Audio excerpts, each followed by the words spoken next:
Joining us right now to talk about Game 1 of the World Series is a man who is the fastest player in Phillies franchise history to reach 30 career home runs. My kids loved watching him in the Home Run Derby in Washington, D.C. this year. All-star Rhys Hoskins. How are you, Rhys? Good, Rich. Thanks for having me on today. Pleasure to have you on this program right now. What'd you think of Game 1 last night, Rhys? Well, two really good teams. Obviously, it was an entertaining game. But my first impression of the game last night is the Red Sox are really, really good. The Dodgers are going to have to score a lot of runs to keep up with that offense. So what do you think makes them really good, Rhys? Well, I mean, obviously, you start with their offense, right? I think you've heard the word relentless quite a bit. I think their approach that these guys have up and down the lineup and kind of spills over to the guys on the bench as well is that they grind pitchers down. They got Kershaw out early in the game, and then you start to get into the bullpen. But they're not afraid to hit with two strikes. They do the little things. You got Mookie getting on in the first inning and then stealing a base, and all of a sudden, one batter into the game, you have a guy in scoring position. And I think, like you guys have talked about, they get the big hits, and that's been pretty obvious, especially in this postseason. Now, it's interesting you say that, they got Kershaw out of the game, and they did put two men on in the fifth inning. But to me, Rhys, again, I see Kershaw, and I know that, sometimes you have an off night, and pitching coaches and managers know that better than just me sitting on the couch.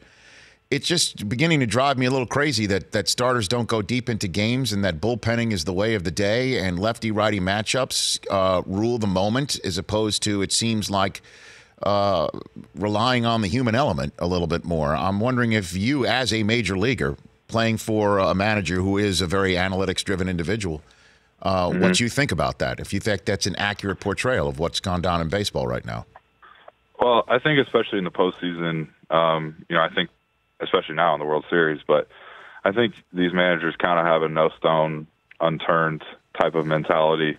If the matchup says that this is the best matchup to, sway the game in their favor, and I think you kind of have to listen to that. Now, obviously, like you talked about, there is a little bit of human element involved, and I think what's usually tends to work the best is a blend of the two. I think last year when the Astros won, I believe I remember A.J. Hinch saying, yeah, there were some decisions there I kind of just made it as a gut call. And obviously it ended up working out for them. They end up to go on to win the World Series. But I think if you have a blend of the two, usually gives you the best chance to win. And is it frustrating, though, playing in Major League Baseball in an era like this? It can be. But it can also be frustrating the opposite way as well. Maybe you trust your gut sometimes and it doesn't work out for you. Well, that's also frustrating. So I think both can be frustrating, but I think the information now and the amount of information that's available can be really, really helpful. Rhys Hoskins here in the Honda Insider Report on the Rich Eisen Show. Who do you think is the best player in the World Series right now, Rhys? If you had to choose one. I would choose Mookie. I think Mookie Betts just can impact the game in so many different ways. We saw, obviously, with the bat last night on the base pass as well in the first inning. I think one defensive play that stands out in this postseason is the play that he made down the right field line to get Tony Kemp. That was unbelievable. What a seed he threw from there, man, right? What a seed. And you got one of the fastest runners in baseball with Tony Kemp in a huge situation of the game, in obviously the biggest game of their season, and he throws an absolute dart right to second base to get him. So Mookie is it's hard to compete with. Obviously, J.D. Martinez and the season he had was absolutely incredible, but with what Mookie can do all over the diamond, is really, really impressive. Well, if you could choose on either team, then maybe it's the same guy. One at bat, needing an RBI, needing a hit, needing to knock somebody in. Who would you choose in the World Series? I think I would choose J.D. Martinez. The consistency that he showed, this season, especially with guys on base. I don't know the stats off the top of my head, but my guess would be that he was one of the best hitters with runners in scoring position and guys on base. And obviously, you have the 130 RBIs to show that. So I would feel pretty good sending him up to the plate when my team needed a run. How tough is it playing outfield in Fenway Park, Rhys? Yeah, it's tough, and I think you kind of saw how uncomfortable some of those Dodgers outfielders were last night. You kind of have to get a crash course when you get there, and there's not really a whole lot that you can substitute for some game experience. And then you add, the monster, you add all the things that the ball can bounce off on the monster, then you add the, right field, Pesky's corner, you add the little niche in right center field. There's just so many different things that you're not used to and that aren't in other ballparks that you just end up thinking about instead of just playing the game and letting the ability take over. Phillies left fielder Rhys Hoskins here in the Honda Insider Report on the Rich Eisen Show. Do you get shifted a lot? Did you see a lot of shifts this year? From the right side? Yeah, I did. More so in the infield. I would say in the outfield, it was more of a shade instead of a shift. Okay. But yeah, I mean, you're seeing that quite a bit with guys. I think the percentage usually tends to be low, and that's why they shift. And I think that's just kind of the way the game has gone. How does it mess with your approach? Does it at all? It doesn't. No, it doesn't. Honestly, my goal is not to hit the ball in the infield. If I hit the ball on the ground, I'm usually out anyways. And if I'm trying to hit a little ground ball to second base, well, now we need 3 ground balls to second base instead of 2 hits or a walk and a double. So it doesn't take me out of my approach at all. Does it lead to more strikeouts, do you think? If you're saying, you know what, ground balls don't do me any good, I'm going to try and yoke this one over their heads or out of the park. Do you think that leads to more strikeouts for you? I think it can, but also at the same time, I think strikeouts are up in the game because the pitching is what it is. I think pitching has evolved quite substantially in the last couple of years. 95 has become the new 90. You get into bullpens, like you say, you're seeing matchups earlier in games. Guys throw harder, guys have better stuff, and you still got to score runs.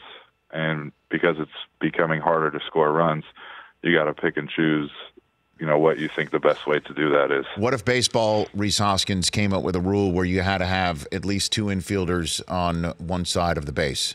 Because lefties feel that they are being discriminated against. In all honesty, they think it's biased against lefties. Sure. I've spoken to lefties. I've spoken to agents of lefties. So, what do you think of that idea? Would you be up for that?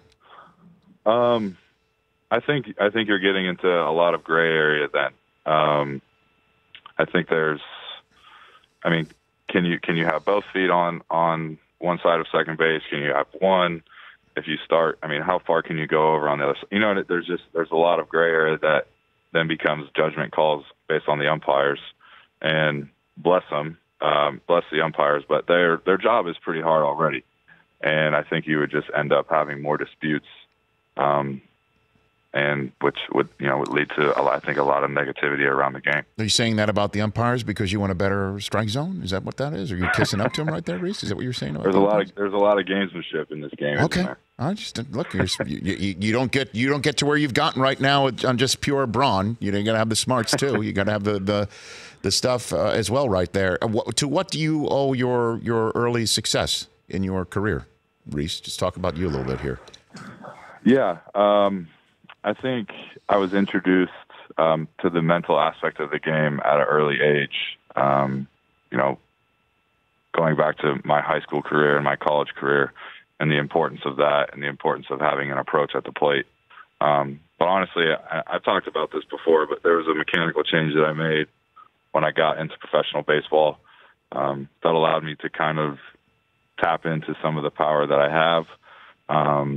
Allowed me to have some more rhythm at the plate and quite honestly, just see pitches better. And, with that comes confidence, and confidence is a huge thing in this game. Do you ever play another sport? Because, Dion tells me all the time how baseball helped him in football and vice versa. Oh, yeah. Yeah, I grew up playing basketball and football as well. You just learn how to use your body in different ways. I think body control and balance and all that helps you in all sports. Okay. And, you learn how to compete in different situations. I think, when you end up playing other sports or multiple sports, nothing seems to surprise you when you're on a field of some sort. Is your manager the most rocked up guy in the clubhouse, Rhys? I would say Jake Arrieta is probably that. Really? Arrieta's more rocked up than your manager? Gabe's got to be up there as well. Very intense individual. It's funny too. He'll get in the weight room sometimes when we're in there too, and it's just a unique relationship that you have with your manager. What do you mean he's intense in the way? Kapler wants to work in, or like how does that work? What do you mean by that? No, he goes about his business his own way, but obviously fitness is a big portion of his life, and he takes that seriously as well.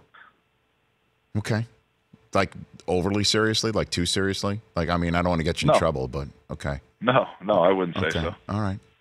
Very good. Rhys, appreciate the time. Before I let you go, I know that you work closely with a summer camp for Muscular Dystrophy Association, and you hosted an event for MDA at Citizens Bank Park. I'd love to give you the floor on your charitable side of your works in Philadelphia. Yeah, so the Muscular Dystrophy Association, MDA for short, has been something that has been near and dear to my and my fiance's heart since high school. It's an organization that works predominantly with kids, but adults as well that have neuromuscular diseases. I got involved with the summer camp when I was younger, and just the candid interactions with the kids really touched me. And so we've stayed involved throughout the years. I did host an event at Citizens Bank, I think now for the second year in a row. It's just cool to kind of bring all the kids out. They get to watch batting practice, get to go on the field. We get to hang out a little bit before the game starts. And then this off season, there's a black and blue ball is what they call it. It's a gala fundraiser type event where there's a lot of information given and a lot of awareness spread. So I'll be attending that, and I'm excited about it. January 18th in Philadelphia. So a lot of exciting stuff coming up with MDA. That's great. MDA.org to get involved. Congratulations on your impending nuptials then. When are you getting married? Is a date set? I don't want to put any pressure on. Do you have the date set? No date set, but okay. We're looking at sometime after the World Series next year. Nice. Because you gotta win it, right? You got to bring the hardware. Right. I understand. Right, exactly. How'd you pop the question, if you don't mind me asking, Rhys Hoskins, before I let you go? This is the ultimate insider for the Insider Report, brought to you by Honda. What do you got? No, it's I did it on the beach in San Diego. We spent a lot of time in San Diego growing up, so the location was somewhere that we used to go quite a bit as teenagers and adults, and meant a little bit to us. And it was cool. It was obviously sunset, ocean, and nice. Got to surprise her with some family as well. Whales breaching and dolphins jumping, right? Oh, it was beautiful. Did that happen? Exactly. Oh, well done. Yeah. Nice. And did you get down to a knee? Did you do the whole thing? I did. I did. You got to, right? Touch them all, Rhys Hoskins. You know how to do that. Well done. Well done. Congratulations on that. I hope this is the first of many times we get to chat on this show. Really enjoyed it. Awesome, Rich. Appreciate you bet. Oh, I should ask you this last question before I let you go. Do you think the Red Sox take it then, based on what you saw last night? I do. I think it's going to be a great series. I think it's going to be really fun to watch. But my prediction is Sox in 6. Okay. And do you think you see the shortstop of the Dodgers wearing a particular shade of red and a certain letter that starts with P on top of the hat? I don't know, but I certainly would not hate to play alongside that guy. I can tell you that much. Rhys, take care of yourself. Thanks for the call. You got it. Rhys Hoskins, Philly left fielder. The Rich Eisen Show, weekdays at noon Eastern on Audience.